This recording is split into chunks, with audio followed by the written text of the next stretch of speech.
Hi there, this is Carl Irwin, and this is a quick look at some possible approaches to effects in Musescore 4. Currently, we have a very good set of samples and a very high quality play engine, but the samples aren't absolutely complete. I don't know of any libraries that really ever are.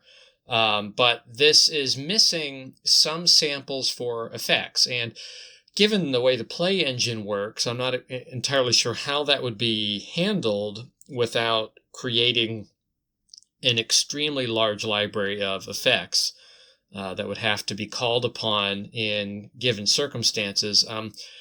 Seems to me the better way to do this is to use the engine to manipulate existing sound to accomplish some particular effects, particularly related to portamento and glissandi. So what we're going to look at here is a few approaches to some effect kind of sounds in Musescore and ways to get effect kinds of sounds for very special circumstances or projects. So this is actually a project for a film score that I'm working on, which is a psychological thriller.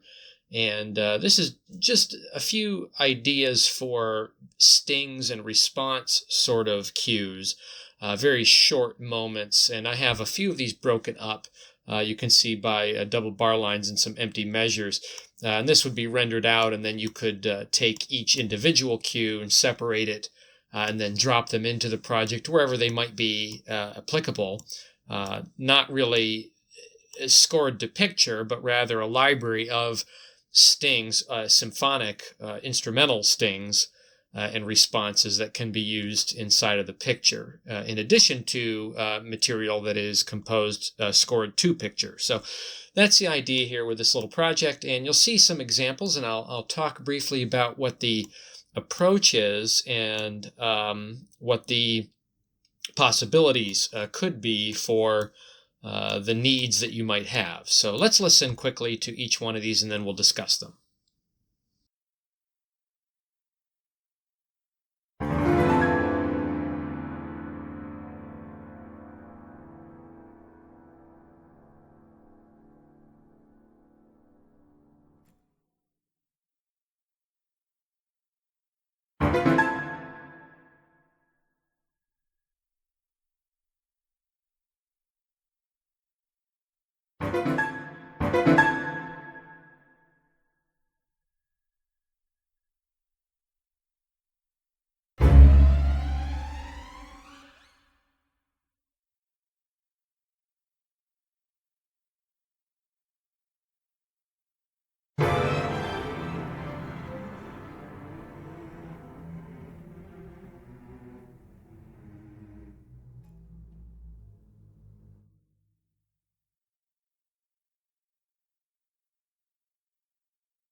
Okay, so that's those are just a few examples. Let's talk about each one. What I've done here is I was going for sort of a prepared piano or tack piano kind of approach. And one solution to that was to use some of the other sounds that are available within Musescore layered in with a piano, or just substitute with one of the other sounds that sounds closer to the sort of quality that we're looking for. So Musescore has a wide variety of piano type tunes. Some of them are in the classic MS Sounds, the sound font kind of library sounds that we know from the past. And then it also has a couple of other instruments as well that are very high quality samples. So it's got a good piano, but it also has a good harpsichord as well. And then there's a detuned piano, or a honky-tonk piano is what it's labeled as. And what we have here is just a layer of these three different sounds as if it's one instrument. So between the sound of the harpsichord, and you see that there's a dynamic here. Now, harpsichord isn't really a dynamic instrument. It plays one volume all the time. But this is just copied and pasted. I scored out my cluster, my pitch collection, with this ascending sort of roll. and then I copied and pasted it into the other two. And then within the mixer, I set my levels to resemble the kind of balance that I want for these particular sounds in this kind of newfangled instrument that we're trying to emulate here. So we have piano sounds. We also have the detuned piano adding a sort of quality to it in addition to the original tone. And then we have the harpsichord on top of that. So that gives us this final composite, which sounds like this.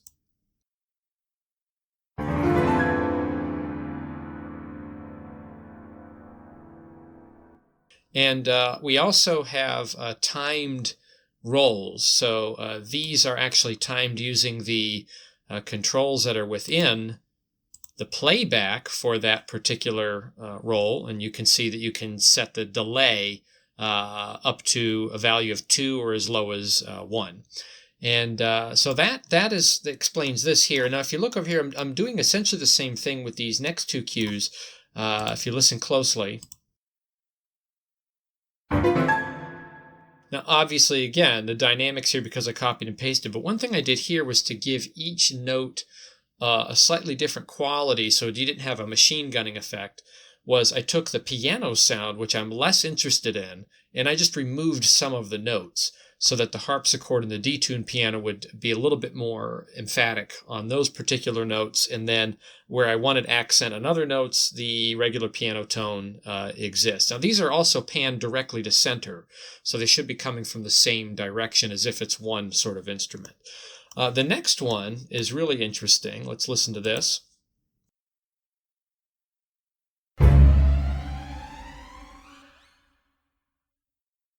So lacking inside of Musescore 4 right now is the ability to do a glissando on a single string on the string instruments using the Muse sounds. They don't really have anything. Now, there's some portamento effects, transition effects that are built into those samples that are very, very good, but those are kind of natural portamento sounds that happen just in the regular course of playing and switching strings. They have created samples for those transitions that are automatically called upon from the play engine.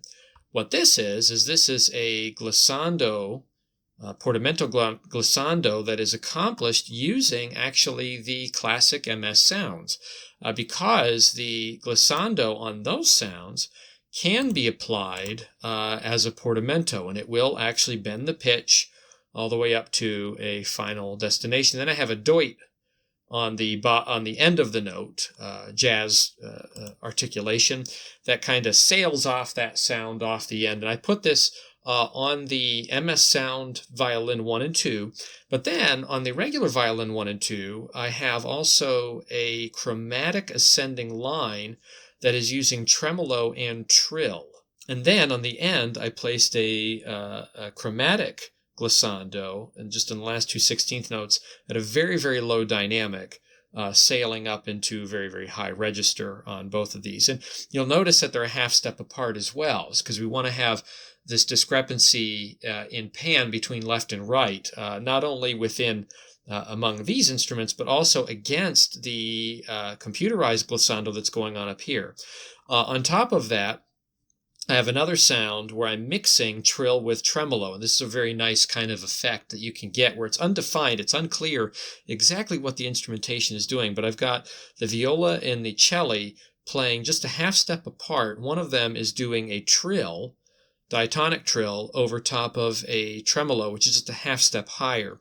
And it adds kind of this interesting little, nagging tone down in the bottom of the register. And then to start all this off, I have a nice, loud, short pizzicato hit in the contrabasses.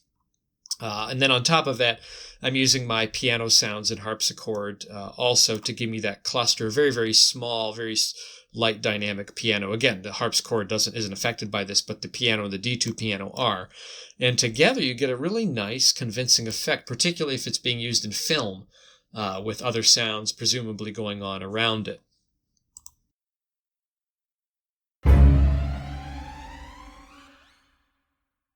So it's the composite of really good samples on top of a sound font that has control, and you get something that is very convincing I think I assert that if I didn't show you what was going on, you would be wondering how this was accomplished inside of Musescore 4, knowing what it can and cannot do.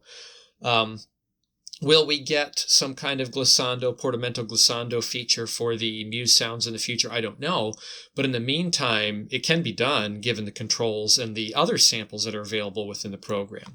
The next one is another application of trill and tremolo combined together. Now, these notes are not arbitrary. One complaint that is made about this kind of avant-garde sort of 20th century sound is that you really could just put any notes in there and do it. And I contend that's true. But what I did is I actually have a pitch collection that is being used in the other cues of this piece, and I'm using those pitches as my clusters. So what I end up with is a palette, a library of stings that is compatible with the other elements of the score that are going on, which is a little bit more tonal, less atonal, but they will mesh very, very well together. Actually, in this case, it is cipher music. So the pitch collection is derived from a musical cipher that has something to do with the theme of the music. It just gives a kind of a hidden Easter egg sort of value to it. Whenever this music shows up at particular places in the film, it has some sort of metadata to it that calls back to an idea or a concept. The filmmaker likes it, so that's my goal. But anyway, here's another example, combining trills and tremolo together.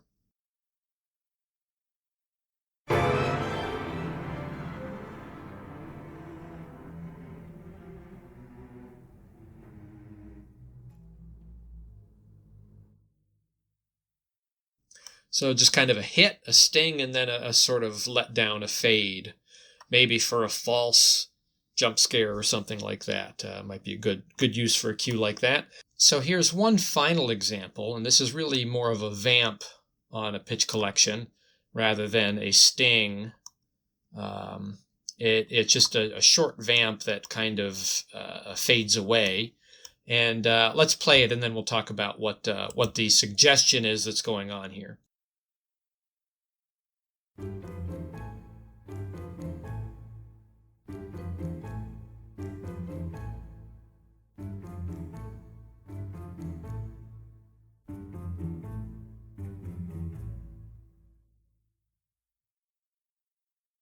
Okay, so what we have here is some very, very soft pizzicato, and you get a statement for a couple measures, and then from top to bottom, the instrumentation falls out. And I'm doubling it with some very, very soft piano. I'm using the regular piano sound and the detuned piano, and I've separated the different string parts into the different hands on these pianos. So we're mixing together kind of that detuned sound, very, very soft, and then the regular sound, which is mixed down. That's why my dynamic is the way it is. Just fits into the template that way.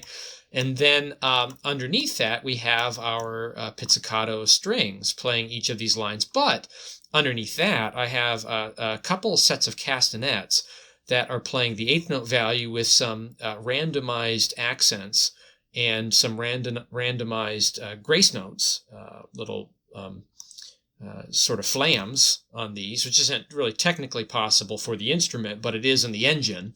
And then I have a couple of other kind of shaker type instruments that are mixed center, cabasa and maracas, and they're very, very soft. It's mixed very, very low. And what this is supposed to be getting at is sort of maybe a grittier, sort of a pizzicato, or maybe even a collegno. It's not necessarily, I'm not suggesting that this is a replacement for that effect, but it gets at the attributes of that effect. And when people hear this kind of playing in this sort of context, nobody cares about what it is supposed to be in a musical sense. What you're looking for is the quality of mixture of sounds. And I think this sort of gets us there, where you get some of this clicky-clacky sort of stuff going on, along with very, very short, pitsy sort of plucked string or scraped string sounds. Another possibility might be to do another layer with some tremolo on top of this as well. Very, very short, maybe 16th note tremolo on this exact same rhythmic pattern. That might also work. But the idea here is to layer up various instruments that otherwise aren't being used for their normal musical purpose, but rather used to emulate types of samples that are just lacking right now, using the sounds you do have to create the sounds that you want. That's the general premise. So just a few ideas for you out there if you're looking to use Musescore and the Muse sounds in the Play engine. And don't forget, there's other sounds that are in there as well. Not to forget also that you can load in your own samples as well inside of Musescore 4, either via the VST if you're on Windows Mac, or using the SF2 folder if you're on Linux or Mac or Windows. So those are some ideas. Good luck with that. Happy composing and happy mixing.